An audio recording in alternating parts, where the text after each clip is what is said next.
How do you use raycasting for Roblox player movement? Imagine walking through a world where your character can smoothly climb a ledge or walk on uneven ground without slipping or glitching. That's where raycasting comes into play in Roblox development. It's a powerful tool that helps your game understand what's around the player.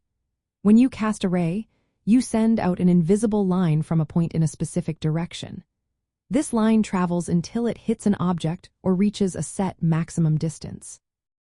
The data it gives back includes where it hit, the surface angle, and what kind of material was touched. This info helps your game react naturally to the environment. For example, you can detect if the player is standing on a slope or if there's a wall in front. To do this, you cast a ray downward from the player's position to find the ground. The normal of the surface hit tells you how tilted the ground is.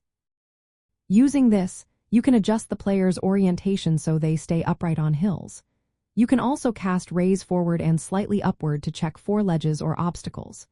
If a ledge is detected within reach, you can smoothly move the player onto it instead of teleporting them.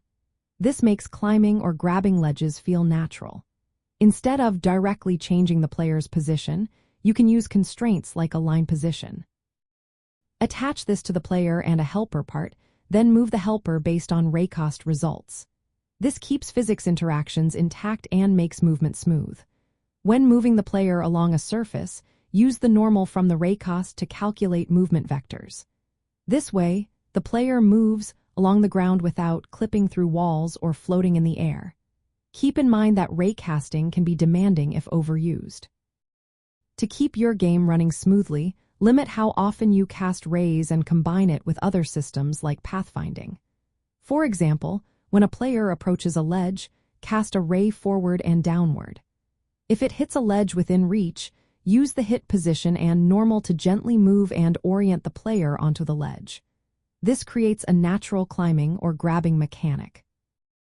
In short, raycasting helps your game understand the environment, so you can make player movement more realistic and responsive. It's a flexible tool that works well for both simple and complex movement scenarios, making your Roblox creations feel more alive and immersive.